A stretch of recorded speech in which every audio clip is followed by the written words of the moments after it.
Şimdi altın fiyatları her sene olduğu gibi 2024 yılı içerisinde de yine artışa devam edecek. En iyi yatırım aracı altındır. Altın geleceği sağlam bir yatırım aracıdır ve bu artış sürekli devam eder. Dünya piyasasıyla ilgilidir. Altın sürekli yükselir. Şu an çeyrek fiyatı 3400 lira.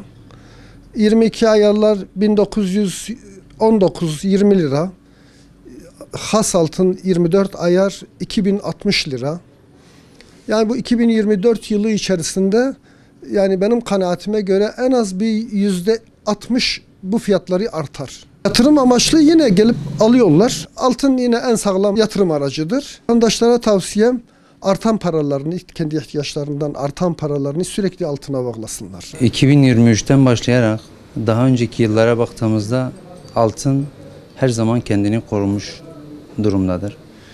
2023'te altın 1150'lerden başlayan bir süreçten şu anda 2060'lara dayanmış durumda ve kendini en iyi şekilde koruyan bir emtia olarak ön plana çıkmaktadır. Altına alan kimse hiçbir zaman kaybetmemiştir ve hiçbir zaman da kaybetmeyecektir.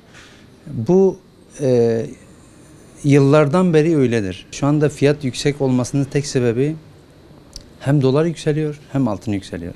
Şimdi iki taraftan da yükseliş olduğundan dolayı altına daha fazla yansıması oluyor. Yıl içerisinde altının gram fiyatı 2500 ile 2700 arasında bir rakam bekliyoruz. Vatandaşlar düzenli olarak hani birikimleri varsa bilezik alsınlar.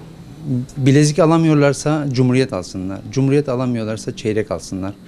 Belli bir zamandan sonra bir hesap kitap yapsınlar. Ne kadar kazandıklarını o zaman görecekler.